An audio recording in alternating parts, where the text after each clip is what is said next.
ఒక నిర్బంధం అనేది అన్ని రకాల ప్రోగ్రెసివ్ ప్రశ్నించడం అనేది ఒక నేరంగా మారుతున్న పరిస్థితి ఉంది. దాన్నే అంటే రాజ్యాంగ పరంగా ప్రజాస్వామిక పరంగా ఉన్నటువంటి హక్కులన్నిటినీ పక్కన పెట్టడం అన్నమాట.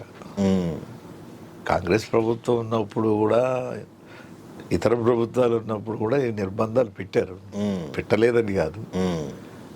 కానీ అప్పుడు కనీసం ప్రకటిత ఉండేది, అన్డిక్లేర్డ్గా ఉంది, అన్డిక్లేర్డ్గా ఉన్నది. ఇది అర్బన్ నక్సల్స్ అనేటువంటి పదం ఇవాళ రాహుల్ గాంధీ కూడా ఎక్స్టెన్షన్ చేశారు. ఇవాళ బీహార్ ఓటు చోరీ కార్యక్రమం ఆయన తీసుకొని ఏదో చేస్తుంటే ఇతనికి ఉన్నదిగా, ఇతని ఎజెండా ఏమన్నది భారతదేశం ఎజెండా అర్బన్ నక్సలిజం, దాంతోపాటు ఇస్లామిక్ టెర్రరిజాన్ని సపోర్ట్ చేస్తాడు, అర్బన్ నక్సలిజం సపోర్ట్ చేస్తాడు.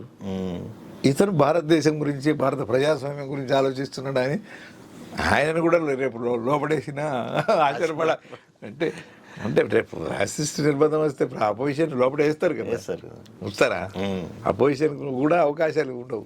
ఇంతకుముందు కూడా చూసిందే కదా ఎమర్జెన్సీ టైంలో. ఎమర్జెన్సీకి కొంత దాని పరిమితి ఉన్నది. ఆ ఎమర్జెన్సీ కన్నా ఇది భిన్నమైనటువంటిది, ఇది రిలీజియస్ ఆస్పెక్ట్ ఇందులో రంగంలోకి వస్తున్నది. ఆర్ఎస్ఎస్ రిలీజియస్ ఆస్పెక్ట్, హిందూ మనవాదం అనేది కూడా ఇందులోకి వచ్చి చాలా సమస్యలను సృష్టిస్తున్నది. ఇక